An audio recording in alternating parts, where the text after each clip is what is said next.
Ludovic Morlot is joining us today from England, where he's been conducting the City of Birmingham Symphony Orchestra. Of course, we know him as the former music director and current conductor emeritus of Seattle Symphony, which he'll be conducting again this coming week, Thursday night and Saturday night, in a program featuring Beethoven and John Adams. Tickets and information are available at seattlesymphony.org. Ludovic, it's great to see you again. Thanks so much for coming on the show. Thank you, Michael. It's just wonderful to be here. So, Beethoven's Fifth and John Adams' Harmonium. How did you choose that program? Well, you always, if you decide to go adventurous for part of the program, you also have to kind of give the audience something that they're familiar with. But also because, we always know that John Adams was always fascinated by the music of Beethoven. I was doing recently a piece of his called Absolute Jest. Yes. Which is for a string quartet and orchestra, and actually is really based on quotes from Beethoven's late string quartet. And I thought it was kind of interesting in some ways to put them together, because Beethoven's music is in a way is the essence of minimalism. It's based on very simple cells that develop, and harmonically can also have this kind of quality that you find in harmonium, for instance, which is, it doesn't modulate and change key every bar, but it's sometimes you have like long periods of time where the music stays in the same key. And I think that's the essence of how John Adams built his whole piece, Harmonium, trying to kind of find those, he calls that harmonic gates, where suddenly, after having been for a long time in the same key, it just opens to a completely different color, harmonic color. And then I think Beethoven did that already. There's a relentlessness to the rhythms in Beethoven's Grosse Fuge, which was one of the sources for Absolute Jest, that you can also find in most of Adams' music. Totally. So I want to come back to John Adams shortly, and we are a contemporary music program, but I do have to ask you about Beethoven's Fifth Symphony. How do you approach the most iconic piece in the orchestral repertory? Do you try to find anything new to say with it, or do you just let the music play itself? Oh no, I mean, same as always, I try to be as faithful to the score as I can be, and also, of course, you put your interpretation to it. So you just kind of go with what you believe Beethoven has meant at that time writing this music, which, was very revolutionary in so many ways. And I think, of course, you want to recreate this kind of shocking opening um, and also this wonderful journey from darkness to light. But consciously, it's really, I think you achieve this by really looking again at the score with more and more care and more experience, having looked at other music of his. And I think, it's always a restudy from the beginning. Of course, I'd never really take it for granted with a piece like this. It's always something to discover. Now, Beethoven was also a conductor of sorts. It's hard to conduct well when you can't hear. John Adams is a more accomplished conductor, as well as being a composer. And there's another famous conductor-composer who's been on the radar lately, thanks to the motion picture industry, Leonard Bernstein, who's portrayed by Bradley Cooper in the film Maestro. He also factors into the film Tár as the mentor of the fictitious title character Lydia Tár. Did you see either of those movies? I saw both movies. Actually, I saw Maestro in the theater, which was really nice because I hadn't been in a cinema for a long time.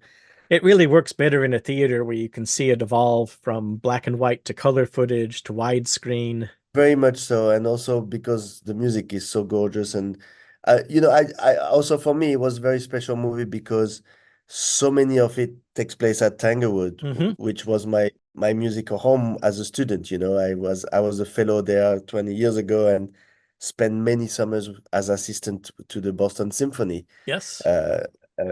on the ground. So to see Saranac, the house, Kusevitsky's house, where they host, where they fly out of the dinner, and then of course all the performances are in the shed, and the beautiful soft hills of the Berkshires was something really special. And I liked it a lot. I thought, at some point I felt, or maybe I wanted a little bit more music in the Hmm. movie.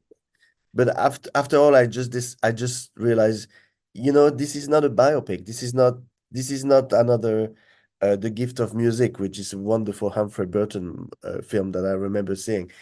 This is this is a this is a movie. This is Some of this has to be more fictional. It's not.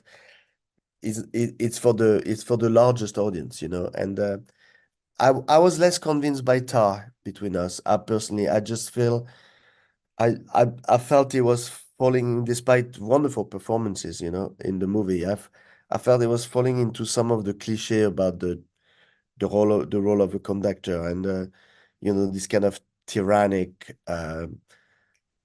angry, Right, the stereotypes of, yeah, all the especially of stereotypes conductors from another era. exactly that we're trying to erase so dramatically, and But Tar is basically a surrealist movie, isn't it? it is. Just like Maestro is basically a Hollywood love story that happens to be about Bernstein. Totally. So at the end, I was realizing this and a bit more at peace with it. But at first, I was a little upset that it felt like a missed opportunity to portray a conductor as someone that can also have a normal life, and not be angry all the time. So I Right. just like, but then I realized if you do that, you don't really have a movie. So Now, where would you position Bernstein, the real Leonard Bernstein, historically as a conductor? Is his influence in that capacity still felt today? well, I mean, yeah, for me, more than a wonderful conductor, is someone I would have loved to study with just because of this incredibly contagious passion for everything. And whatever he did becomes so contagious that you kind of, even if you don't really like it, you manage to be convinced by it, I think. And yeah, what a beautiful man, what a beautiful teacher, what a beautiful what I mean, I don't think many people in our profession had this kind of generosity in Hmm. an outpour of love for the music, for the people making the music, so it's a great inspiration in that sense. Now, you studied a bit with Boulez, didn't you? Well, briefly, not really. I I see. met him and we had few conversations about music, but not he was not my teacher, no. He was Bernstein's successor, of course, at the New York Philharmonic. He was only 7 years younger, though he outlived him by a couple of decades. He was often made out to be the opposite of Bernstein.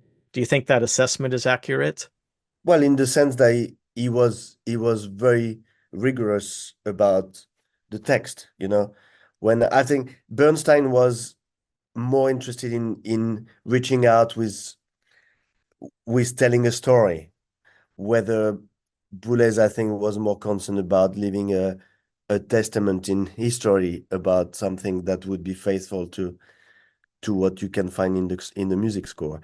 To be able to look at scores of Mahler Symphony, for instance, because they both conducted this music a lot, Yes. and with the composer's mind to kind of find in those something so completely fundamentally different fascinates me. They're both convincing, I find, in their own ways as to what Mahler must have meant writing those symphonies. Which of them do you think is more influential on conductors today? I think Bernstein for sure. Really? Um, I would say because I think the music has developed in a direction where it's much more connecting people to emotions than accurateness or so I think people now go to listen to concerts because they want to be moved, not just I think the intellectual side of it is kind of coming second now. The approach nowadays is so much more about the direct link to the heart and emotions, and that's why you see a lot of first time concert goers actually, uh, more and more I find recently I've witnessed, because they're in really in need of that emotional connection. That's interesting that you relate Bernstein's influence so much to the concert hall experience. I suppose a counterpoint might be in an era that's shaped by modern digital multi-track recording technology and the advances in engineering over the past generation, having engineers like Dimitri Lepave recording albums for Seattle Symphony and the LA Phil, that when I hear a great new orchestral recording with the detail and the separation, it reminds me a lot more of Boulez's recordings and the sound that he got out of an orchestra than of Bernstein or Karajan. As great as that sumptuous sound they created was, it was very much of its time, maybe not as much of our time. I think I make a distinction between live recordings and the ones you actually do in the studio, you know. I'm now actually embarking on recording old music of Ravel with my orchestra in Barcelona, and we don't do this live. We do this in the studio. And of course, in that dynamic, you want to be as precise as possible. So the Boulez approach is maybe more appropriate. When it comes to actually a live performance and working towards a concert preparation, I think the maybe it shifts a little bit. You really want to build the architecture of the piece and create those kind of single climax and all those things that make a live performance very, very, very powerful and and memorable. I think when you go and record in the studio, the exercise is a little different. You mentioned Ravel, his 150th birthday is coming up, so there'll be much Ravel to be heard over the next year and a half. Yes. Now, Bernstein was 35 when he famously filled in on short notice for that nationally broadcast New York Philharmonic concert that launched his career. And I believe you were 36 when you became music director designate here in Seattle.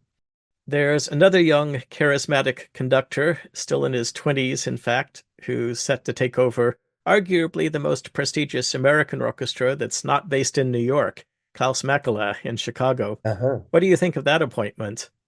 Well, I mean, I think it's terrific, you know.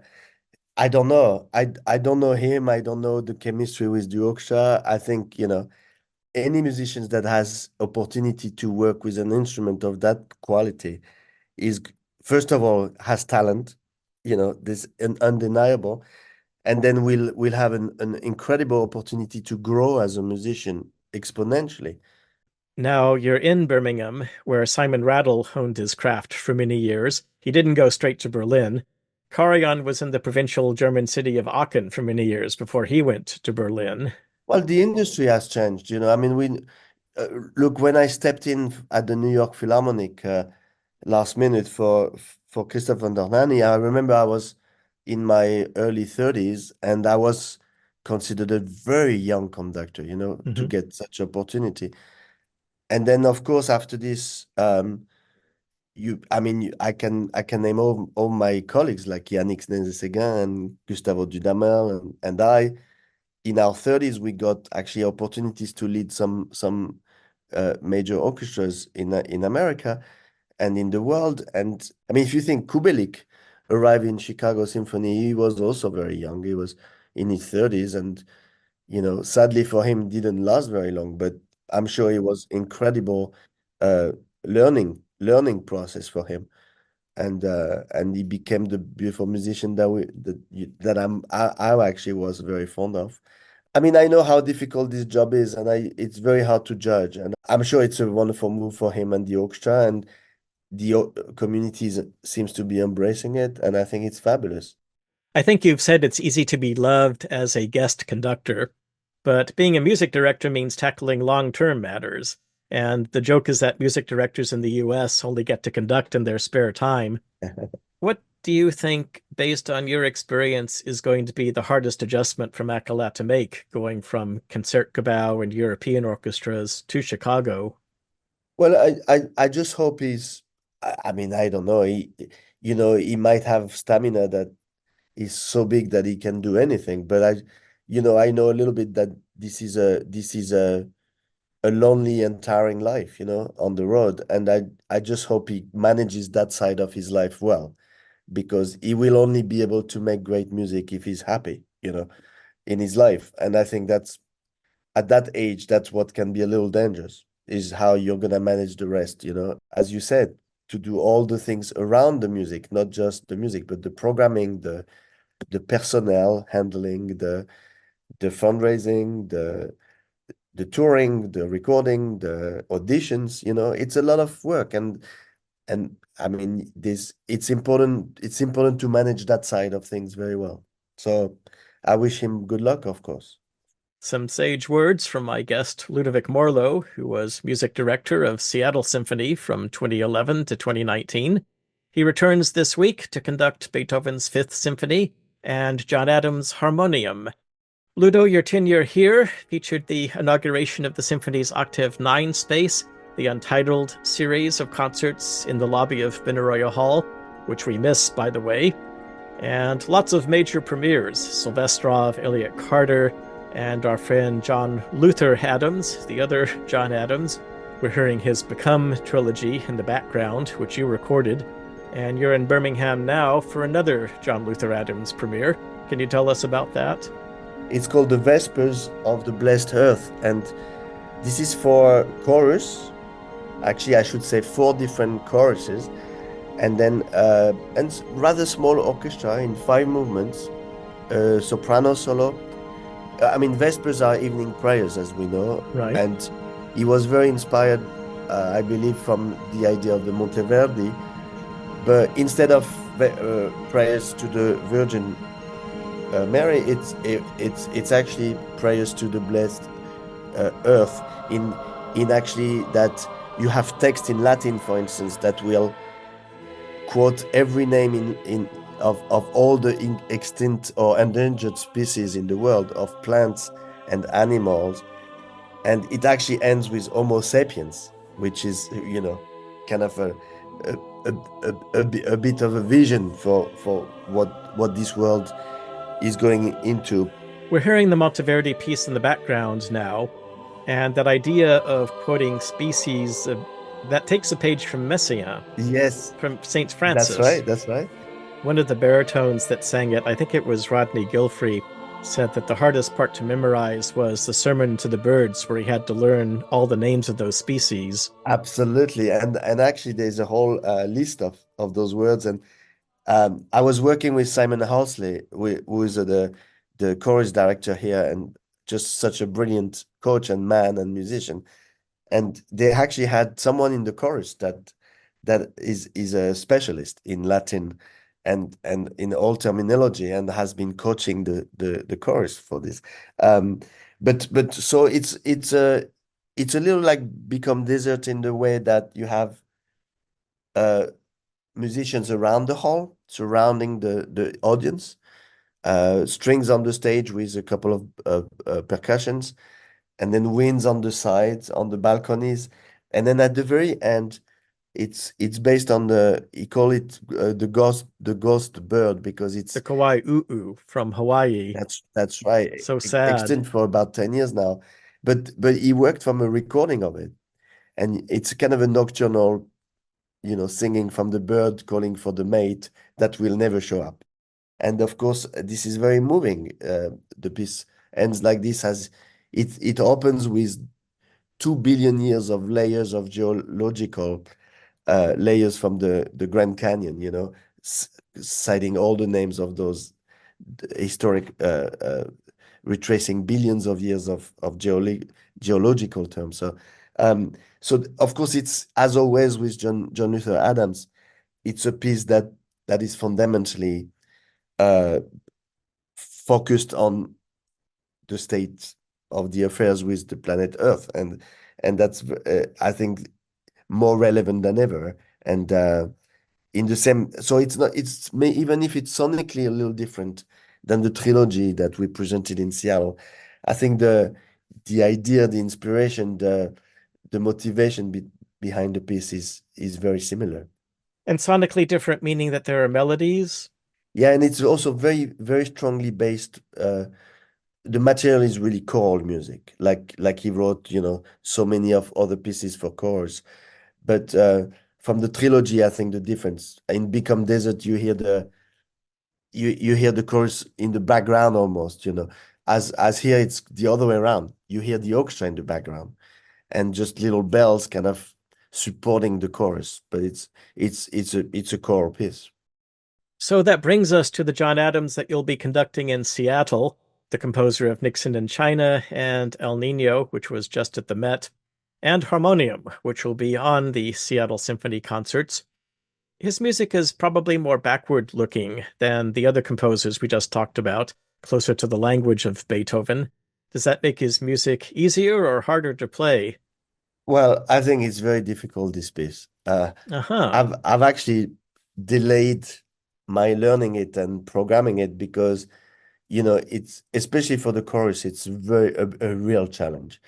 Um, but also for the orchestra. But it will be easier for me having this relationship with the Seattle Symphony to really embark in a project like this because they read me better and I know what to expect more. But for sure, the big work will be with the chorus. The symphony, of course, has a close relationship with Adams, too. His daughter-in-law is the associate concertmaster, That's and right. he's conducted the orchestra many times. He's conducted the orchestra many times. He always loved coming to Seattle and work with the Seattle Symphony. So also the orchestra is very, very familiar with his music, but also with his approach to his own music. And so, I mean, I'm thrilled to do this. I fell in love with the piece, I must say. I love the early music of John Adams. I love Harmonie Lehrer and even in the opera, I mean, I love Nixon in China. So it's always a language that I thought was very unique. I said this many times when I look for a composer I want to champion or perform, I look for that individual voice. And you hear a few bars of the beginning of Harmonium, and it's John Adams. The same way you hear the beginning of Beethoven Fifth, even if it's the first time you ever hear it, it's Beethoven. It's so this kind of very specific voice I like very much. And it's an early piece of his, Yeah, premiered 1981, closer to his minimalist roots. totally. It was actually Shaker Loops, the string quartet. Shaker Loops kind of was this development of that new technique. It started with repeated notes, the same note repeated like this, and then I don't believe he even had a poem as he started the piece, and it kind of suddenly he found the Negative Love poem by John Donne, and the ne became never, never, never, and then it kind of elaborated into this. But it's rhythmically very challenging, even to conduct, I have to say. Because you make a small mistake and the whole thing can collapse very easily. So it's So not so easy to find your way back once you get off. no, not at all. And I guess I'm at that stage in my life when I like to take risk, and it's a wonderful challenge, really. And I also prelude it with Tromba Lontana, which is written a few years later, 86, I think. Mm-hmm. It's like a 4-minute fanfare. But it's a soft fanfare. Oh, it's very soft. It means distant trumpet. It's distant trumpet and very nocturnal sound in the strings.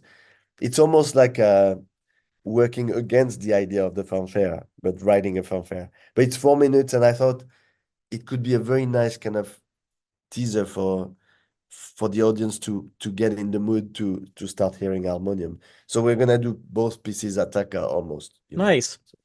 Now, we're about to hear some excerpts from Adams' opera Girls of the Golden West in its premiere recording. You're an opera conductor. You did Das Rheingold here in Seattle this season. Have you ever conducted a John Adams opera? Sadly, no, I would love to. I Nixon in China is really something that I would be interested. And then of course I was very moved by Dr. Atomic Mm-hmm. when I heard it in Chicago, and the wonderful Peter Sellers production. And uh, I would love to embark on the production of those, especially those two, I think. So if an opera company came to you and said, "We want you to conduct a John Adams opera, and we're going to let you pick the opera and the director," Oh, that would be one of those two. And I think if I could work with Peter Sellers, I would love that. It would be very inspiring. so for now we'll enjoy that production in our imaginations. But this coming week, we can see you for real in Seattle. You'll be conducting John Adams' Harmonium and Beethoven's Fifth Symphony at Benaroya Hall on Thursday night at 7:30 p.m. and Saturday night at 8 p.m., June 13th and 15th, respectively.